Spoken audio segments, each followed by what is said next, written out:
ಮಾಡಬಾರ್ದು ಅಂತ ಹೇಳಿದ್ರಿ. ಹೌದು. ಅದೇ ಹಳೆ ಕಾರ್ಖಾನೆಗೆ ನಾಲ್ವಡಿ ಕೃಷ್ಣರಾಜ ಒಡೆಯರ್ ಸಾಫ್ಟ್ವೇರ್ ಪಾರ್ಕ್ ಅಂತಾನೆ ಹೆಸರಿಟ್ಟು ಅದನ್ನು ಉಳಿಸ್ಕೊಳ್ತೀವಿ ಅನ್ನೋ ಮಾತು ಕೂಡ ಇದೆ. ನೀವು ಫಸ್ಟ್ ಒಂದು ತಿಳ್ಕೊಂಬಿಡಿ, ಈ ಸಾಫ್ಟ್ವೇರ್ ಪಾರ್ಕ್ ಅಂತ ಇವ್ರು ಏನು ಮಾತಾಡ್ತಿದ್ದಾರೆ ಇದು ಬರೀ ಒಂದು ಮಾತಾಗೆ ಉಳಿಯುತ್ತೆ ಹೊರತು ಅದನ್ನು ಅವ್ರ ಕಾರ್ಯರೂಪಕ್ಕೆ ತರೋದಂತೂ ಈ ಒಂದು ನೆಕ್ಸ್ಟ್ 4 ಇಯರ್ಸಲ್ಲಿ ಸಾಧ್ಯನೇ ಇಲ್ಲ. ಯಾಕೆಂದರೆ ಅದಕ್ಕೆ ಅಷ್ಟೊಂದು ಒಂದು ಪ್ರೋಸೆಸ್ಸಿಂಗ್ ಆಗಬೇಕಾಗಿದೆ. ಎರಡನೇದು ಅವ್ರು ಹೇಳಿದ್ದು ಸಾಫ್ಟ್ವೇರ್ ಪಾರ್ಕ್ ಮೈಶುಗರ್ ಕಾರ್ಖಾನೆ ಇಲ್ಲಿ ಬಿಟ್ಟು ಹೊಸ ಕಾರ್ಖಾನೆ ಬೇರೆ ಎಲ್ಲೋ ಮಾಡ್ತೀವಿ, ಅಲ್ಲೇ ಸಾಫ್ಟ್ವೇರ್ ಪಾರ್ಕ್ನು ಮಾಡಲಿ, ಅಲ್ಲೇ ಮಾಡಲಿ ಅದನ್ನು ಅಂಥದ್ದೇ ಅಥವಾ ಒಂದು ಜಾಗವನ್ನು ಗುರುತಿಸಿ ನಾನು ವೆಲ್ಕಮ್ ಮಾಡ್ತೀನಿ. ಎರಡನೇದು. ಮೂರನೇದು ಅವ್ರು ಹೇಳ್ತಾರೆ, ಹಂಗಾದ್ರೆ ಮಂಡ್ಯದಲ್ಲಿ ನಮ್ಮ ಯುವಕರಿಗೆ ನಮ್ಮ ಜನಕ್ಕೆ ಅಲ್ಲಿ ಕೆಲಸ ಸಿಗೋದು ನಿಮ್ಗೆ ಇಷ್ಟ ಇಲ್ವಾ ಅಂತ ಕೇಳ್ತಾರೆ. IT ಅನ್ನೋದು IT ಯಲ್ಲಿ ಯಾರು ಟ್ರೈನಿಂಗ್ ಆಗಿರ್ತಾರೆ ಅವ್ರಿಗೆ ಕೆಲಸ ಕೊಡ್ತಾರೆ. ಈಗ Bengaluru is the software capital ನಮಗೆ ಈ ಇಡೀ ದೇಶದಲ್ಲಿ ಅಥವಾ ಪ್ರಪಂಚದಲ್ಲೇ ಬೆಂಗಳೂರನ್ನ ಸಿಲಿಕಾನ್ ಸಿಟಿ ಅಂತಾರೆ, ಸಾಫ್ಟ್ವೇರ್ ಕ್ಯಾಪಿಟಲ್. ಬಟ್ ಬೆಂಗಳೂರಲ್ಲಿ ಕೆಲಸ ಮಾಡ್ತಿರೋದು ಸಾಫ್ಟ್ವೇರ್ ಕಂಪ್ನಿಗಳೆಲ್ಲ ಬರೀ ಕನ್ನಡಿಗರು ಕರ್ನಾಟಕದವರಲ್ಲ, ಹೊರಗಡೆಯಿಂದ ಯಾರ್ಯಾರು ಅದರಲ್ಲಿ ಆ ಒಂದು ಟ್ರೈನಿಂಗ್ ತಗೊಂಡು ಆ ಕ್ವಾಲಿಫೈಡ್ ಇರ್ತಾರೋ ಅವ್ರಿಗೆ ಕೊಡ್ತಾರೆ ಕೆಲಸ. ನೀವು ಇಲ್ಲಿ ಸಾಫ್ಟ್ವೇರ್ ಪಾರ್ಕ್ ಮಾಡಿದ ತಕ್ಷಣ ಮಂಡ್ಯದವ್ರಿಗೇನೆ ಅಲ್ಲಿ ಕೆಲಸ ಕೊಡ್ತಾರೆ ಅಂತ ನೀವೇನು ಗ್ಯಾರಂಟಿ ಕೊಡೋಕ್ಕಾಗೋದಿಲ್ಲ. ಆ ಥರ ನಡೆಯೋದು ಇಲ್ಲ, ಯಾವ ಸಾಫ್ಟ್ವೇರ್ನು ಕಂಪ್ನಿನೂ ಆ ಥರ ನಡೆಸೋಕ್ಕೂ ಸಾಧ್ಯನೂ ಇಲ್ಲ. ಇವರು ಹೇಳ್ತಿರೋದ್ರಲ್ಲಿ ಮಾಹಿತಿ ಕಡಿಮೆ ಇದೆ, ಬರೀ ಏನೋ ಒಂದು ಗ್ರ್ಯಾಂಡ್ ಅನೌನ್ಸ್ಮೆಂಟ್ ಮಾಡಿಬಿಟ್ಟು ನಾನೇನೋ ಹೆಸರು ತಗೊಂಡ್ಬಿಡ್ಬೇಕು ಅನ್ನೋದು ಜಾಸ್ತಿ ಇದೆ. ಅಭಿವೃದ್ಧಿ ಕೆಲಸಕ್ಕೆ ಸುಮಲತಾ ಅಡ್ಡಿಪಡಿಸಬಾರ್ದು. ನಾವು ಹೊಸ ಕಾರ್ಖಾನೆಗೆ ಗುತ್ತಿ ಪೂಜೆ ಮಾಡೇ ಮಾಡ್ತಾರೆ, ಅಧಿಕಾರದಲ್ಲಿದ್ದರೆ ಸುಮಲತಾ ಪೂಜೆಗೆ ಬರಲಿ ಅನ್ನೋ ಮಾತು. ಅಲ್ಲ, ಅಧಿಕಾರ ಇರುತ್ತೆ ಬಿಡುತ್ತೆ, ಅಧಿಕಾರ ಅನ್ನೋದು ಯಾರಿಗೂ ಶಾಶ್ವತ ಅಲ್ಲ ಬಿಡಿ. ಇವತ್ತು ಅವರಿದ್ದರೆ ಅವರಿದ್ದ ಸ್ಥಾನದಲ್ಲಿ ನಿನ್ನೆ ಯಾರೋ ಇದ್ರು, ನಾಳೆ ಇನ್ನೊಬ್ರು ಬರ್ತಾರೆ. ಅಧಿಕಾರ ಅನ್ನೋದು ಬೇರೆ. ಬಟ್ ಮೈಶುಗರ್ ಕಾರ್ಖಾನೆ ಅನ್ನೋದು ನಮ್ಮ ಜಿಲ್ಲೆಯ ಒಂದು ಆಸ್ತಿ.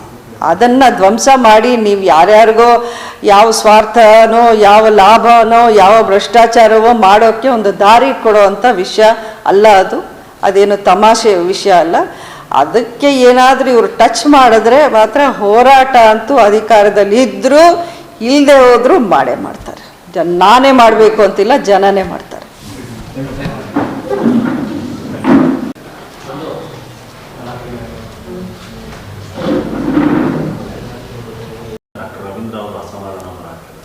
ನೋಡಿ, ರವೀಂದ್ರ ಅವರು ತುಂಬ ಎಡ್ಯುಕೇಟೆಡ್ ಇದ್ದಾರೆ, ಆದರೂ ಇಂಥ ಹೇಳಿಕೆಗಳನ್ನು ಕೊಡೋದು ನನಗೆ ಆಶ್ಚರ್ಯ ಆಗುತ್ತೆ. ಯಾಕೆಂದರೆ ಸ್ಮಾರ್ಟ್ ಸಿಟಿ ಅನ್ನೋದು ಮಾಡೋಕ್ಕೆ ಕೆಲವೊಂದು ಕ್ರೈಟೀರಿಯಾಗಳಿರುತ್ತೆ. ನಾನು ಸ್ಮಾರ್ಟ್ ಸಿಟಿ ಮಾಡಬೇಕು ಅನ್ನೋ ಇದು ವಿಚಾರವಾಗಿ ನಾನೇ ಪತ್ರ ಬರೆದಿದ್ದೀನಿ, ನಾನೇ ಕೇಳಿದ್ದೀನಿ. ಸ್ಮಾರ್ಟ್ ಸಿಟಿ ಅಂತ ಮಾಡೋಕ್ಕೆ ಮೊದಲನೇದಾಗಿ ಪಾಪ್ಯುಲೇಷನ್ ಸಂಖ್ಯೆ ನೋಡ್ತಾರೆ. ಅಲ್ಲೇ ನಾವು ಮಂಡ್ಯ ಕ್ರೈಟೀರಿಯಾನ ಮ್ಯಾಚ್ ಮಾಡ್ತಿಲ್ಲ. ನಾವು ಆ ಸ್ಮಾರ್ಟ್ ಸಿಟಿ ಕ್ರೈಟೀರಿಯಾ ಅಲ್ಲಿ ಸೇರಿಸೋಕ್ಕೆ ನಮ್ದು ಆ ಕ್ರೈಟೀರಿಯಾನೇ ಇಲ್ಲ. ಈಗ ಒಬ್ಬ MP ಕೂತ್ಕೊಂಡು ನಾನೇ ಎಲ್ಲ ಸೈನ್ ಮಾಡಿ ನಾನೇ ಎಲ್ಲ ನಿರ್ಧಾರ ಆದೇಶ ಕೊಡೋದಾದರೆ ಆರಾಮಾಗಿ ಮಾಡ್ಬೋದು. ಅದು ನಮ್ಮ ಹಂತದಲ್ಲಿ ನಮ್ಮ ವ್ಯಾಪ್ತಿಲಿ ಮಾಡೋ ಅಂಥ ಕೆಲಸಗಳು ಇವಲ್ಲ. ಅದು ಬೇರೆಯವ್ರಿಗೆ ಅರ್ಥ ಆಗದೆ ಇದ್ರೂ ಒಬ್ಬರು ಎಡ್ಯುಕೇಟೆಡು ಡಾಕ್ಟರ್ ಆಗಿದ್ದವ್ರಿಗೆ ಇದು ಅರ್ಥ ಆಗಿದೆಯಾ ಅಥವಾ ಅರ್ಥ ಆಗಿಲ್ವಾ ಅಥವಾ ತಿಳ್ಕೊಂಡು ಆ ಥರ ಹೇಳ್ತಿದ್ದಾರೆ ನನಗೆ ಗೊತ್ತಿಲ್ಲ. But I want to correct his misinformation. Smart city ಅನ್ನೋ ಕ್ರೈಟೀರಿಯಾಗೆ ಮಂಡ್ಯ ಏನಕ್ಕೆ ಸೇರ್ಸೋಕ್ಕಾಗಿಲ್ಲ ಅನ್ನೋದನ್ನು ನನಗೂ ಗೊತ್ತಿರಲಿಲ್ಲ.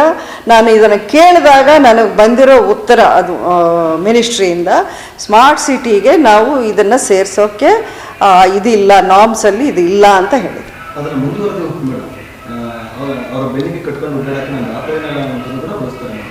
ಯಾವುದು ಅವರ ಬೆನ್ನಿಗೆ ಕಟ್ಕೊಂಡು ಓಡಾಡೋದಕ್ಕೆ ನಾನು ರಾಕ್ ಲೈನ್ ಅಲ್ಲ ಅನ್ನೋದು ನಿಮ್ಮನ್ನ ಬೆನ್ನಿಗೆ ಕಟ್ಕೊಂಡು ಓಡಾಡೋದಕ್ಕೆ ನಾನು ರಾಕ್ ಲೈನ್ ಅಲ್ಲ ಅಂತ. ಇಂಥ ಚೀಪ್ ಹೇಳಿಕೆಗಳಿಗೆ ನಾನು ಉತ್ತರನೂ ಕೊಡಲ್ಲ.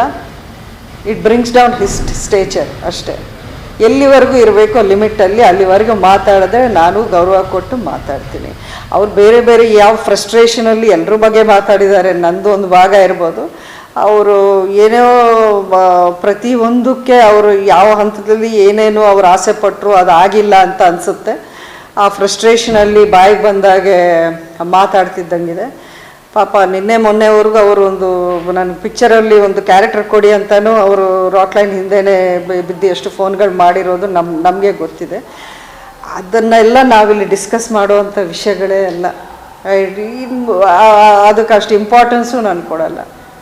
ಇಷ್ಟಾದರೂ ನೀವು ಕೇಳಿದ್ದಕ್ಕೆ ನಾನು ರಿಪ್ಲೈ ಮಾಡ್ತಿದ್ದೀನಿ ಹೊರತು ಇಂಥ ಒಂದು ಚೀಪ್ ಹೇಳಿಕೆಗಳನ್ನು ಯಾರಾದರೂ ಹೇಳಿದ್ರೆ ಇನ್ನು ಮುಂದೆ ನಾನು ನಿಮ್ಮಲ್ಲೇ ಮನವಿ ಮಾಡ್ತೀನಿ, don't come and ask me. ನನ್ನ ಈ ರೀತಿ ಕಮೆಂಟ್ ಯಾರೋ ಈಗ ಒಬ್ಬರು ಪಬ್ಲಿಕ್ ಲೈಫಲ್ಲಿ ಇರೋರ ಬಗ್ಗೆ ನಾವು ನೋಡ್ತೀವಿ, ಯೂಟ್ಯೂಬಲ್ಲೋ ಟ್ವಿಟರಲ್ಲೋ ಇನ್ಸ್ಟಾಗ್ರಾಮಲ್ಲೋ ಹಲವಾರು ಚೀಪ್ ರಿಮಾರ್ಕ್ಸ್ ಮಾಡ್ತಾರೆ. ಅದಕ್ಕೆಲ್ಲ ನಾವು ರಿಪ್ಲೈ ಮಾಡ್ತೀವಾ? ಅವರ ಮನಸ್ಥಿತಿ ಏನು, ಅವರ ಮೈಂಡ್ ಸೆಟ್ ಏನು, ಅವ್ರು ಹುಟ್ಟು ಬೆಳೆದ ವಾತಾವರಣ ಏನು, ಅಥವಾ ಅವರು ಯಾವ ಮಟ್ಟಕ್ಕೆ ಓದಿರ್ತಾರೆ ಅನ್ನೋದು ನಾವೇ ಅರ್ಥ ಮಾಡ್ಕೊಳ್ತೀವಿ. ಸೊ ಅಲ್ಲಿಗೆ ಅವರ ಒಂದು ಯೋಗ್ಯತೆ ಏನು ಅನ್ನೋದು ನಾವು ಅರ್ಥ ಮಾಡಿಕೊಂಡು ಅಲ್ಲಿಗೆ ಕಟ್ ಮಾಡಿಕೊಡ್ತೀವಿ ಅಷ್ಟೇ.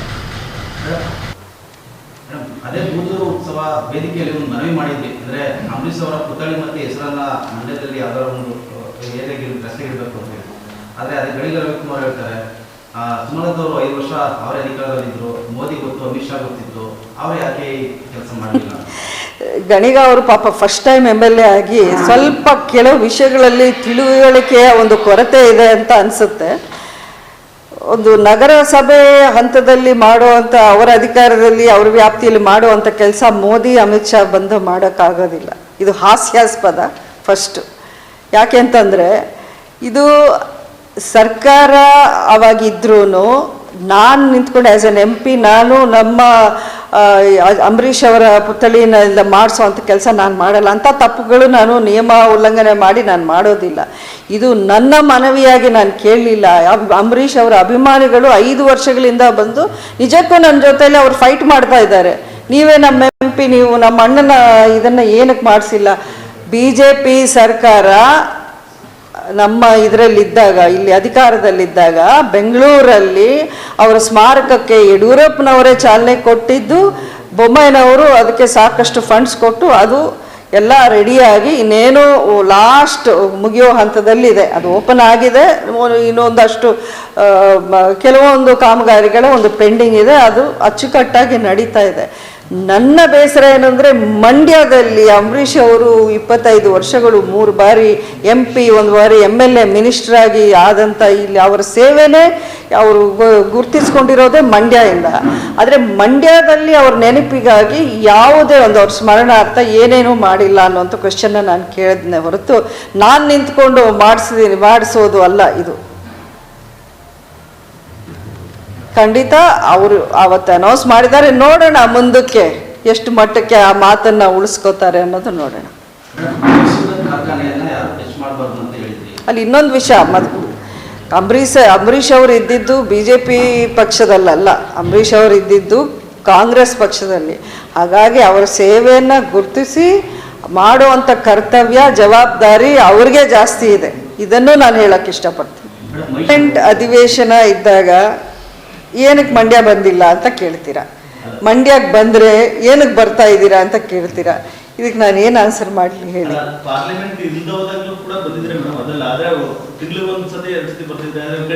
ಇಲ್ಲ, ಅಗತ್ಯವಿದ್ದಾಗೆಲ್ಲ ನಾನು ಬರ್ತಾ ಇದ್ದೀನಿ. ನನ್ನ ಕೆಲಸ, ನನ್ನ ಏನೇನು ಕಾರ್ಯಕ್ರಮಗಳು, ನನ್ನನ್ನು ಆಹ್ವಾನಿಸೋ ಕಾರ್ಯಕ್ರಮ ಅಥವಾ ಏನಾದರೂ ಉದ್ಘಾಟನೆ, ಕೇಂದ್ರ ಸರ್ಕಾರದ ಯೋಜನೆಗಳ ಉದ್ಘಾಟನೆ, ಇಂಥದಕ್ಕೆಲ್ಲ ನಾನು ಬರ್ತಾನೆ ಇದ್ದೀನಿ. ಈಗ ಪಾರ್ಲಿಮೆಂಟ್ ಇಲ್ಲ, ಕಮಿಟಿ ಮೀಟಿಂಗ್ಸ್ ಇಲ್ಲ, ಅಲ್ಲೆಲ್ಲ ಈಗ ಎಲೆಕ್ಷನ್ ವಿಚಾರವಾಗಿ ಅಲ್ಲಿ ಏನು ಇದು ಯಾವುದೂ ಇಲ್ಲ. ಸೊ ಹಾಗಾಗಿ ಮಂಡ್ಯದಲ್ಲಿ ಕಾರ್ಯಕ್ರಮಗಳು ಖಂಡಿತ ಈ ಟೈಮಲ್ಲಿ ಆದಷ್ಟು. ಇನ್ನೊಂದು ಉದ್ದೇಶ ಏನು ಅಂತ ನಾನು ಸ್ಪಷ್ಟವಾಗಿ ಹೇಳ್ತೀನಿ. ಈಗ ಇನ್ನೇನು ನಮ್ಮ MP ಟರ್ಮು ಎಲ್ಲ ಲೋಕಸಭಾ ಟರ್ಮು ಮುಗೀತಾ ಬರುತ್ತೆ. ಅಷ್ಟರೊಳಗೆ ನಾವು ಇಷ್ಟು ವರ್ಷಗಳು ಈಗ MP ಲ್ಯಾಡ್ಸನ್ನು ಒಂದು ಫಂಡ್ಸು ಅದನ್ನು ಯೂಟಿಲೈಸ್ ಮಾಡೋದು, ಇದನ್ನೆಲ್ಲ ಒಂದು ಹಂತಕ್ಕೆ ನಾವು ಸ್ಟಾರ್ಟ್ ಮಾಡಿಲ್ಲ ಅಂದರೆ ಒಂದು ಕೋಡ್ ಆಫ್ ಕಂಡಕ್ಟ್ ಅಂತ ಬಂದಮೇಲೆ ಅದೆಲ್ಲ ವೇಸ್ಟ್ ಆಗಿಬಿಡುತ್ತೆ ಫಂಡು. ಸೊ ಅದನ್ನು ಆದಷ್ಟು ಬಳಸಿ ಆ ಕೆಲಸಗಳಿಗೆ ಒಂದು ಚಾಲನೆ ಕೊಟ್ಟರೆ ಅಟ್ಲೀಸ್ಟ್ ಅದು ಉಪಯೋಗಕ್ಕೆ ಬರುತ್ತೆ, ಜನಕ್ಕೂ ಅದನ್ನು ಒಂದು ಅನುಕೂಲ ಆಗುತ್ತೆ ಅನ್ನೋ ಒಂದು ಉದ್ದೇಶ ಇದೆ. ಅದು ಕೋರ್ ಕಮಿಟಿ ಸರ್ ನೀವು ಹೇಳೋದು. ಪಾರ್ಲಿಮೆಂಟ್ರಿ ಹೌದೌದು, ಅದು ನಡೀತಾ ಇದೆ. ಬಟ್ ಅದು ಲೀಡರ್ಸ್ ಅವರು ಕೂತ್ಕೊಂಡು ಏನೇನು ಚರ್ಚೆ ಮಾಡ್ತಾರೆ. ಯಾಕೆ ಬರ್ತಾ ಇದೆ ಬಹುತೇಕ ಅಸ್ಮಲತವರಿಗೆ ಟಿಕೆಟ್ ಫೈನಲ್ ಆಯ್ತಾ ಅನ್ನೋದು ಎಲ್ಲೋ ಕಡೆ ಬರ್ತಾ ಇದೆಯಾ ಭೇಟಿ ನೋಡಿ. ಈಗ ಪಕ್ಷದಿಂದ ಅಧಿಕೃತವಾಗಿ ಅವರೇ ಅನೌನ್ಸ್ ಮಾಡ್ತಾರೆ. ಅವರು ನಮಗೂ ಏನು ಫಸ್ಟೇ ಡೈರೆಕ್ಷನ್ ಕೊಡೋದಿಲ್ಲ, ಅಥವಾ ಇದು ನಿಮಗೆ ಆಗಿದೆ ಇದನ್ನು ನೀವು ಯಾರಿಗೂ ಹೇಳಬೇಡಿ ಅನ್ನೋಂಥ ಮಾತನ್ನು ಯಾರೂ ಹೇಳಲ್ಲ. ಬಿ ಜೆ ಪಿ ಪಕ್ಷ ಅಂದರೆ ಅದೊಂದು ಶಿಸ್ತಿನ ಪಕ್ಷ, ಒಂದು ನಿಯಮಗಳು ಅದೇನೇನಿರುತ್ತೋ ಅದನ್ನು ಫಾಲೋ ಮಾಡಿಕೊಂಡೇ ಅವರು ಪ್ರತಿಯೊಂದು ಹೆಜ್ಜೆಯನ್ನು ಹಾಕೋದು. ಸೊ ಟಿಕೆಟನ್ನ ಅವ್ರು ಘೋಷಣೆ ಮಾಡೋವರೆಗೂ ನಾವು ಯಾರು ಆ ರೀತಿ ಇದನ್ನು ಮಾಡಿ ಫೈನಲೈಸ್ ಮಾಡ್ಕೊಳ್ಳೋ ಒಂದು ಪ್ರಶ್ನೆನೇ ಇಲ್ಲ. ಬಟ್ ಆದರೆ ಈಗ ನಿಮಗ ಅಥವಾ ಜೆ ಡಿ ಎಸ್ ಅನ್ನೋಂಥದ್ದು ಟಿಕೆಟ್ ಇದಾಗಿಲ್ಲ. ಜೆ ಡಿ ಎಸ್ ಅವರು ಇನ್ಆಕ್ಟಿವ್ ಆಗಿ ಎಲ್ಲೂ ಕೂಡ ಇದು ಮಾಡ್ತಾರೆ. ತಾವು ಫುಲ್ ಆಕ್ಟಿವ್ ಆಗಿ ಓಡಾಡ್ತಿರುವಂಥದ್ದು ಬಹುತೇಕ ಸುಮಲತಾವರಿಗೆ ಟಿಕೆಟ್ ಅನ್ನೋಂಥ ಮಾತು ಕೇಳಿಬರ್ತಿದೆ. ಹೀಗಾಗಿ ಈ ಪ್ರಶ್ನೆ ಬಂದಿರುತ್ತೆ. ಅಲ್ಲಲ್ಲ, ಸಿ ನಾನು ಹೇಳ್ತಾ ಇದ್ದೀನಲ್ಲ ಓಪನ್ ಆಗಿ, ಅವರು ಅನೌನ್ಸ್ ಮಾಡೋವರೆಗೂ ನಥಿಂಗ್ ಇಸ್ ಫೈನಲೈಸ್ಡ್. ಅವ್ರು ಫೈನಲಿ ಅವರು ಲಿಸ್ಟ್ ಆದಮೇಲೆ ಅವ್ರು ಅನೌನ್ಸ್ ಮಾಡ್ತಾರೆ. ಅದು ನನ್ನ ವಿಶ್ವಾಸ, ನಂದು, ಅದು ನನಗೆ ಸಂಬಂಧಪಟ್ಟಿದ್ದು. ಬಟ್ ಪಕ್ಷದಿಂದ ಬರೋ ಅನೌನ್ಸ್ಮೆಂಟ್ ಅವ್ರು ತಾನೇ ಮಾಡಬೇಕು. ನಾನು ಹೆಂಗೆ ಮಾಡೋಕ್ಕಾಗತ್ತೆ, ನಾನು ಹೆಂಗೆ ಹೇಳೋಕ್ಕಾಗತ್ತೆ? ನನಗೆ ವಿಶ್ವಾಸ ಇದೆ. 100 ಅಲ್ಲ 500% ನನ್ನ ವಿಶ್ವಾಸ, ನನ್ನ ಕಾನ್ಫಿಡೆನ್ಸ್ ಅದು. ವಿಶ್ವಾಸ ವ್ಯಕ್ತಪಡಿಸ್ತಾ ಇದೆ ಬಿಜೆಪಿಯಿಂದ ಟಿಕೆಟ್ ನನಗೆ ಅನ್ನೋದು. ಬಿಜೆಪಿಯಿಂದ ಟಿಕೆಟ್ ಯಾಕೆ ಸುಮಲತಾ ಅವರು ಕೊಡಬೇಕು? ಬಿ ಜೆ ಪಿಯಿಂದ ಯಾಕೆ ಟಿಕೆಟ್ ಸುಮಲತಾಗೆ ಕೊಡಬೇಕು ಅನ್ನೋ ಪ್ರಶ್ನೆನ ನೀವು ಬಿ ಜೆ ಪಿ ಲೀಡರ್ಸ್ನ ಅಥವಾ ಬಿ ಜೆ ಪಿ ಪಕ್ಷನ ಕೇಳಿದ್ರೆ ನಿಮ್ಗೆ ಸರಿ ಆಗುತ್ತೆ. ಯಾಕೆಂದರೆ they will have a criteria. ನಮ್ಮ ಪಕ್ಷದಲ್ಲಿ ಇಂಥ ಕ್ಯಾಂಡಿಡೇಟ್ ಆದರೆ ನಮಗೆ ಸೂಕ್ತ. ಈ ಪರ್ಟಿಕ್ಯುಲರ್ ಅವರ ರೆಕಾರ್ಡ್ ಏನು, ಪಾರ್ಲಿಮೆಂಟಲ್ಲಿ ಅವರ ರೆಕಾರ್ಡ್ ಏನು, ಅವರು ಎಷ್ಟು ಡಿಬೇಟ್ಗಳಲ್ಲಿ ಅವರು ಭಾಗವಹಿಸಿದ್ದಾರೆ, ಎಷ್ಟು ಸ್ಟಾರ್ಡ್ ಕ್ವೆಶನ್ಸು ಅಥವಾ ಬೇರೆ ಕ್ವೆಶನ್ಸ್ನ ರೇಸ್ ಮಾಡಿದ್ದಾರೆ, ನಮ್ಮ ದೇಶದ ಸಮಸ್ಯೆ, ನಮ್ಮ ಕಾನ್ಸ್ಟಿಟ್ಯೂನ್ಸಿ ಸಮಸ್ಯೆ ಎಷ್ಟು ಬಾರಿ ಅವರು ಅಲ್ಲಿ ರೈಸ್ ಮಾಡಿದ್ದಾರೆ, ಇದನ್ನೆಲ್ಲ ನೋಡ್ತಾರೆ. ಇಲ್ಲಿ ಜಿಲ್ಲಾ ಪಂಚಾಯತ್ ನಾವು ದಿಶಾ ಸಭೆ ಮಾಡ್ತೀವಲ್ಲ, ಅದು ಪ್ರತಿಯೊಂದು ನಾವು ತ್ರೈಮಾಸಿಕ ಸಭೆ ಮಾಡಿದಾಗ ಅದರ ಮಿನಿಟ್ಸು, ಆ ಮೀಟಿಂಗಲ್ಲಿ ನಡೆದಿದ್ದೇನು, ಎಷ್ಟು ಸಭೆ ನಾವು ಮಾಡಿದೀವಿ ಅನ್ನೋ ಒಂದು ಅಪ್ಲೋಡ್ ಮಾಡಿ ಡೆಲ್ಲಿಗೆ ಹೋಗುತ್ತೆ. ಅದರ ರೆಕಾರ್ಡು, ಅದನ್ನು ಪ್ರತಿ ಎಂ ಪಿಗೆ ಒಂದು ರೆಕಾರ್ಡ್ ಪಟ್ಟಿ ಅಂತ ಇರುತ್ತೆ, ಅದನ್ನು ನೋಡ್ತಾರೆ. ಇದನ್ನೆಲ್ಲ ನೋಡಿ ಇವರು ನಮ್ಮ ಪಾರ್ಟಿಗೆ ಸರಿ, ಇವರು ಆದರೆ ನಮ್ಮ ವಿನ್ನಬಲ್ ಕ್ಯಾಂಡಿಡೇಟು, ಅಥವಾ ಇವರ ಕ್ರೆಡಿಬಿಲಿಟಿ ಏನು, ಇವ್ರು ಮಾಡಿರೋ ಕೆಲಸ ಏನು, ಇದನ್ನೆಲ್ಲ ನೋಡೇನೆ ಬಿ ಜೆ ಪಿಯಲ್ಲಿ ಒಂದು ಸೀಟ್ ಅಂತ ಅವ್ರು ಡಿಸೈಡ್ ಮಾಡ್ತಾರೆ. ಸೊ ಖಂಡಿತ ಆ ಒಂದು ಇದನ್ನು ನೋಡಿದಾಗ ನನಗೆ ಕಾನ್ಫಿಡೆನ್ಸ್ ಇದೆ. ನೀವು ಅಂದರೆ ನಾನು ಕಾನ್ಫಿಡೆಂಟಾಗಿ ಏನಕ್ಕೆ ಹೇಳ್ತೀನಿ ಅಂದರೆ, ನೀವು ಕಳೆದ 10 ವರ್ಷ ಒಂದು 4-5 ಎಂ ಪಿ ನನಗಿಂತ ಮೊದಲು ಇದ್ದಿರ್ಬೋದು. ಈಗ ನಾನು ಹೇಳಿರೋ ಒಂದು ಲಿಸ್ಟ್ ಇದೆಯಲ್ಲ, ಆ ಲಿಸ್ಟನ್ನ ನನ್ನ ರೆಕಾರ್ಡ್ ಇಟ್ಟು ನೋಡಿ, ಅವು ಹಳೆ ನನಗಿಂತ ಪ್ರೀವಿಯಸ್ ಎಂ ಪಿಸ್ ಯಾರಿದ್ರು ಅವ್ರ ರೆಕಾರ್ಡ್ನ ಇಟ್ಟು ನೋಡಿ, ನಿಮಗೆ ಅಲ್ಲಿ ಸ್ಪಷ್ಟವಾಗಿ ಗೊತ್ತಾಗುತ್ತೆ. ಅಂದ್ರೆ ಬಿಜೆಪಿಯಲ್ಲೇ ಯಾರು ಟಿಕೆಟ್ ಬಯಸ್ತಾ ಸುಮಲತಾ ಅವರು ಅಂತ ಕಳೆದ ಬಾರಿ ಲೋಕಸಭಾ ಚುನಾವಣೆ ಪಕ್ಷೇತರವಾಗಿ ನಿಂತಿದ್ರಿ, ಈ ಬಾರಿ ಬಿಜೆಪಿಯಲ್ಲೇ ಬೇಕು ಅನ್ನೋ ಪಟ್ಟು ಇದ್ದೀರಿ, ಯಾಕೆ ಮೇಡಮ್? ನನಗೆ ಖಂಡಿತ ಬಿ ಜೆ ಪಿ ಪಕ್ಷ ಅವರ ಸಿದ್ಧಾಂತಗಳು ಅಥವಾ ನರೇಂದ್ರ ಮೋದಿ ಅವರ ಒಂದು ವಿಷನ್ನು, ಅವ್ರು ಕೆಲಸ ಮಾಡುವಂಥ ರೀತಿ, ಅಭಿವೃದ್ಧಿ ಅನ್ನೋ ಮಂತ್ರನ ಅವರು ಒಂದು ದಿನಕ್ಕೆ 24 ಗಂಟೆ ಅವ್ರ ಮೈಂಡಲ್ಲಿ ಓಡೋದಂದರೆ ಅದೊಂದೇ. ನನ್ನ ದೇಶಕ್ಕೆ ನಾನೇನು ಮಾಡ್ಬೋದು, ಯಾವ ರೀತಿ ಒಂದು ಬರೀ ಸೇವೆ ಮಾಡಬೇಕು ಅನ್ನೋವಂಥ ಮನೋಭಾವನೆ ಇಟ್ಕೊಂಡು ಅವರು ಹಗಲಿರುಳು ಶ್ರಮ ಪಡುವಂಥ ಒಬ್ಬ ಪ್ರಧಾನಮಂತ್ರಿ. ಅವರು ಪ್ರಧಾನಮಂತ್ರಿ ಅಂತಲೇ ಹೇಳ್ಕೊಳ್ಳಲ್ಲ, ನಾನು ಪ್ರಧಾನ ಸೇವಕ ಅಂತಲೇ ಅವರು ಹೇಳ್ಕೊಳ್ಳೋದು. ಅವರ ಒಂದು ನೇತೃತ್ವದಲ್ಲಿ ನಮ್ಮ ದೇಶ ಯಾವ ರೀತಿ ಪ್ರಗತಿಯನ್ನು ಸಾಧನೆ ಮಾಡಿದೆ ಅನ್ನೋದು ನಮ್ಮ ಕಣ್ಮುಂದೆ ಇದೆ. ಅದು ನಾವು ಹೇಳ್ಕೊಳ್ಳೋದು ಅಥವಾ ನಮ್ಮ ದೇಶದಲ್ಲಿ ಅಲ್ಲ, ಇಡೀ ಪ್ರಪಂಚದಲ್ಲಿ ಹೇಳೋವಂಥ ಮಾತುಗಳನ್ನು. ಸೊ ಹಾಗಾಗಿ ಆ ಪಕ್ಷದಿಂದ ನಾನು ಎಂ ಪಿ ಆದರೆ ಖಂಡಿತ ನಾವು ಅವರ ಕೈಗಳನ್ನು ಬಲಪಡಿಸೋವಂಥ ಒಂದು ಮಾತಾಗತ್ತೆ. ಅದೇ ರೀತಿಯ ಪ್ರಗತಿ ಅಭಿವೃದ್ಧಿಯನ್ನು ನಮ್ಮ ಕ್ಷೇತ್ರಕ್ಕೂ ನಾವು ತರೋಕ್ಕೆ ಒಂದು ಅನುಕೂಲ ಆಗತ್ತೆ. ಇದೊಂದೇ ನನ್ನ ಉದ್ದೇಶ. ಕೆಲಸಗಳನ್ನು ನೋಡಿ ಮೋದಿ ಅವರಿಗೆ ಇನ್ಸ್ಪೈರ್ ಆಗಿರೋದು ಬಿಜೆಪಿಗೆ ಇನ್ಸ್ಪೈರ್ ಮಾಡೋದು. ಹೌದು. ಮೋದಿ ಅವ್ರಿಗೆ ಮೋದಿಯವರ ಒಂದು ಸ್ಫೂರ್ತಿ ಖಂಡಿತ ನನಗೆ ನಿಜಕ್ಕೂ ಇಡೀ ಜಗತ್ತೇ ಒಪ್ಕೊಂಡಿದೆ ವಿಶ್ವಗುರು ಅಂತ ಅವರನ್ನು. ಅಂಥ ಒಬ್ಬರು ಲೀಡರ್ ನಮಗೆ ಸಿಕ್ಕಿರೋದೇ ನಮ್ಮ ದೇಶದ ಸೌಭಾಗ್ಯ ಅಂತ ನನ್ನ ಅಭಿಪ್ರಾಯ. ಮೇಡಮ್, ಬಿಜೆಪಿ ಟಿಕೆಟ್ ಕೇಳ್ತಾ ಇದ್ದೀರಿ, ವಿಶ್ವಾಸದಲ್ಲಿದ್ದೀರಿ, ಆದರೆ ಮಂಡ್ಯ ಬಿಜೆಪಿ ಲೀಡರ್ಗಳನ್ನ ವಿಶ್ವಾಸಕ್ಕೆ ಸುಮಲತಾ ತಗೊಂಡಿಲ್ಲ ಅನ್ನೋ ಮಾತಿದೆ. ಅದು ಮಾತು ಏನು ಬೇಕಾದರೂ ಇರ್ಬೋದು, ಅದರಲ್ಲಿ ಯಾವುದೇ ನಿಜಾಂಶ ಇಲ್ಲ. ಮಂಡ್ಯ BJP ಲೀಡರ್ಸ್ ಎಲ್ಲರೂ ನನ್ನ ಜೊತೆಲೇ ಇದ್ದಾರೆ, ನನ್ನ ಪರವಾಗಿಯೇ ಇದ್ದಾರೆ. ನಾವು ಹಲವಾರು ಬಾರಿ ಮಾತುಕತೆಯನ್ನು ನಡೆಸಿದ್ವಿ. ಅದು ನಿಮಗೆ ಗೊತ್ತಾಗೋ ಸಮಯದಲ್ಲಿ ಗೊತ್ತಾಗುತ್ತೆ. ಅಂದ್ರೆ ಅಸಮಾಧಾನ ವ್ಯಕ್ತಪಡಿಸ್ತಾ ಇದ್ದಾರೆ. ಅಧಿಕೃತವಾಗಿ ಸುಮಲತಾ ಅವರು ಬಿಜೆಪಿ ಸೇರಲಿಲ್ಲ, ಅವ್ರಿಗೆ ಯಾಕೆ ಟಿಕೆಟ್ ಕೊಡಬೇಕು, ಮತ್ತೆ ನಮ್ಮ ಪಕ್ಷದಲ್ಲಿ ದುಡಿದಿರುವಂತ ಹಿರಿಯರು ಕೂಡ ಇದ್ದಾರೆ, ಅವ್ರಿಗೆ ಕೊಡ್ಬೋದಲ್ಲ ಅನ್ನೋ ಮೊನ್ನೆ ನಡೆದ ಸಭೆಯಲ್ಲಿ ಅದು ವ್ಯಕ್ತ ಆಗಿದೆ ಅಂತ.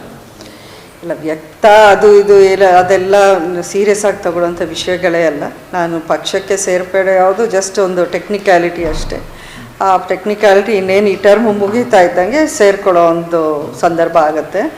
ಸೊ ಅದನ್ನು ದೊಡ್ಡದಾಗಿ ಏನೋ ಒಂದು ಇಶ್ಯೂ ಆ ಥರ ಮಾತಾಡೋ ಒಂದು ಅವಶ್ಯಕತೆನೇ ಇಲ್ಲ.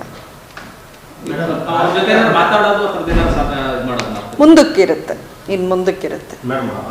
ಹೆಚ್ಚಿನ ವಿಡಿಯೋಗಳಿಗೆ ಪ್ರತಿಧ್ವನಿ ಯೂಟ್ಯೂಬ್ ಚಾನೆಲ್ ಸಬ್ಸ್ಕ್ರೈಬ್ ಮಾಡಿ, ಬೆಲ್ ಐಕಾನ್ ಕ್ಲಿಕ್ ಮಾಡಿ.